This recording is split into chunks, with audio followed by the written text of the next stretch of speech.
A incansável vida de Padre Pio em administrar o sacramento da confissão. Caríssimo, você tem de fato buscado realizar quais atividades e tarefas? Ou você logo tem desistido, desanimado?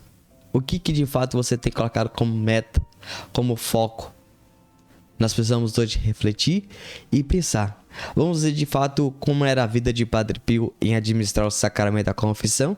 Fique conosco até o final desse vídeo. Sou eu, missionário católico, deficiente visual, Enio Viana. Se você quiser ficar próximo missionário, me siga pelo Instagram, que vamos colocar na tela a partir de agora, @Enio Viana. Na descrição desse vídeo está nossas redes sociais, onde você pode interagir conosco. Vamos lá para o programa Padre Pio, seus likes e ensinamentos.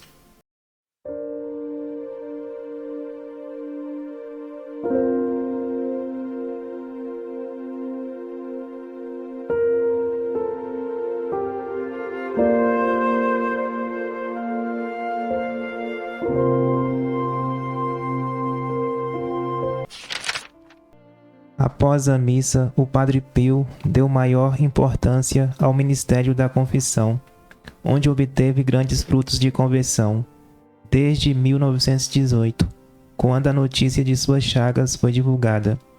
O Padre Pio confessava diariamente de 8 a 9 horas.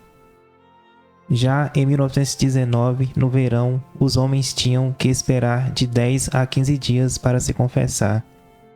Eles dormiam no campo ao redor do convento e deixavam tudo para se confessar com ele. Eram milhares e era preciso pedir ajuda permanente dos policiais para manter a ordem e evitar confusões. Ele confessava os homens na sacristia e as mulheres na igreja. Somente em 1967, quando tinha 80 anos e celebrava a missa em uma cadeira de rodas, ele confessou 15.000 mulheres e 10.000 homens. Ele rejeitou muitos dos penitentes de maneira rigorosa, quando viu que não estavam prontos ou arrependidos.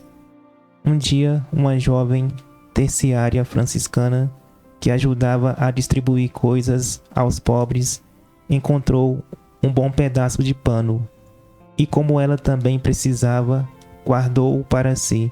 Quando confessou ao Padre Pio, gritou com ela: "Suas mãos estão sujas." "Não, pai, eu lavei minhas mãos." "E aquele pano que você roubou?" "Mas o pano era para os pobres, e eu sou pobre." "Sim, mas você deveria ter pedido permissão." Livro São Pio de Pietrelcina, o estigmatizado do século XX. Padre Ângel Pena, página 83 a 85. Caríssimo, paz e bem Deus abençoe. Quando nós olhamos para Padre Pio e vemos de fato, era um padre que de fato vivia e se entregava em prol para ajudar, colaborar, contribuir. Ele amava com doçura, sabia agir em todos os momentos da sua vida. Querido, Padre Pio é exemplo. Todos viam nele e sentiam a presença de Cristo. Querido, a sua fama crescia de forma esplendorosa, porque de fato ele era Cristo na terra. Querido, ele decidiu de fato imitar Jesus, ele decidiu ser misericordioso como Jesus, ele decidiu de fato abrir os braços para todos. E por isso que eu convido você a comentar abaixo: São Padre Pio, rogai por nós. Aqui nós podemos entender que Padre Pio de fato administrava muito bem o sacramento da confissão. Meus irmãos, tanto que a gente vê uma irmã freira. Eu só queria dizer esse título, porque talvez vocês podem confundir, porque quando a gente vai na igreja, a gente acaba chamando as mulheres de irmã. E quando a gente chama de irmã, não quer dizer que elas são freiras. Pode ser casadas, ou pode ser solteiras. Ou então a gente chama irmãos da igreja, talvez nem são freis.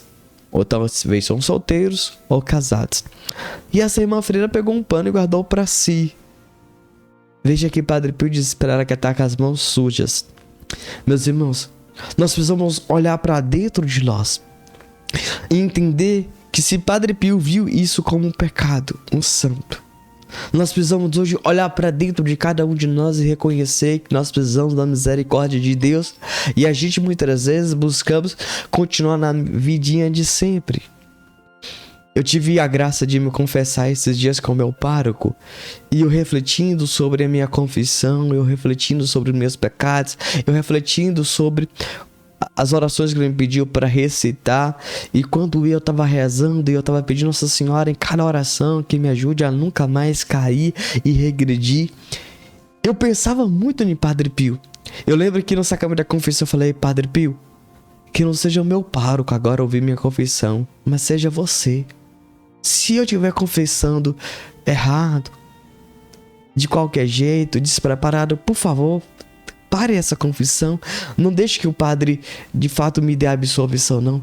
Eu pedi Padre Pio antes de começar o sacramento, a administração do meu pároco.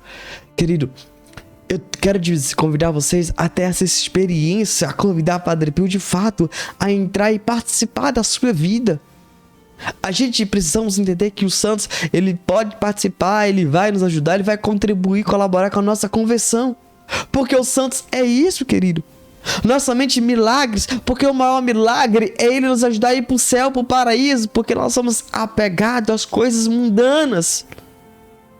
Eu, Enio, preciso corrigir o meu defeito de caráter, o meu defeito de comportamento. Eu, Enio, sou prepotente, vaidoso.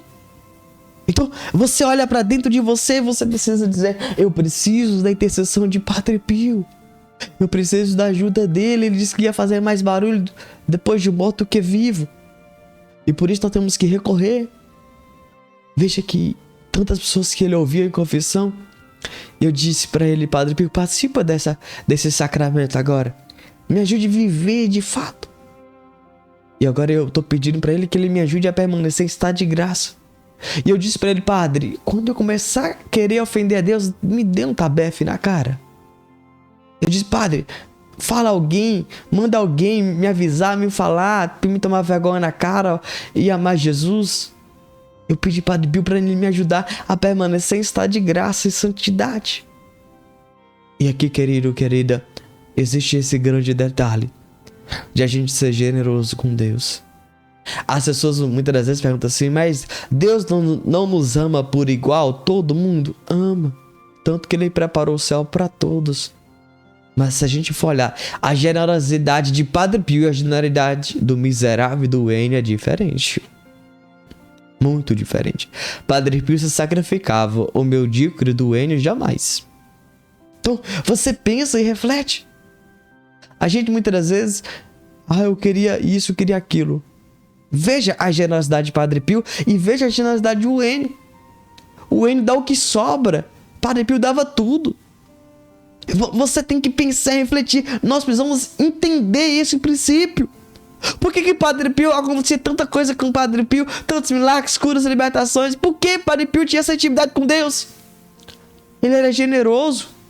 O Enio dá farelos, dá restos de resíduos. Meus irmãos, hoje nós precisamos entender, nós temos que dar tudo para Deus em primeiro lugar. Eu tô falando de mim porque talvez você pode falar assim: o Enio tá apontando, tô julgando. Não, eu tô falando de mim. Eu tô falando de mim. E aqui, querido, querida, ir ao confessionário, ao encontro de Deus, ir ao tribunal da justiça, dizer para Deus: eu te ofendi, Deus, por minha culpa, tão grande culpa. E aqui, meus irmãos, a gente muitas das vezes se afasta tanto tempo do sacramento e vai para a fila da comunhão. Não adianta, querido, querida. Deus espera de mim e de você, de fato, que sejamos generosos. Cada vez mais buscamos se doar de amor por esse Deus. Cada um de nós precisamos hoje refletir a nossa vida. Pessoas iam até Padre Pio de longe. Dormia próximo do convento, ficava 10 a 15 dias. Hoje a gente tem um padre à nossa disposição. E a gente não procura o padre, a gente não confessa. A gente não quer saber de missa, a gente não quer saber da liturgia, da palavra, da Eucaristia. Hoje nós precisamos refletir o que nós estamos de fato nos sacrificando. Eu vou parar de fazer isso para mim conseguir isso. Eu vou parar de fazer aquilo. Você pode? Pode. Mas que hora você vai parar de ofender a Deus para você ser santo, ser santa? Que dia, o Enio Tem coisa que dentro de você precisa sacrificar. O Enio soberbo, ignorante, prepotente. Nós precisamos hoje pensar e refletir sobre a nossa conduta, nosso modo de viver. Amém? Nós vamos colocar o card acima do programa Padre Pio, seus likes também, clique, acompanhe. Gravamos com muito carinho e muito amor. Santo anjo do Senhor, meu zeloso guardador, se a ti me confio a piedade divina, sempre me rege, me guarde, me governa, me ilumina. Amém. Deus abençoe e até o próximo programa.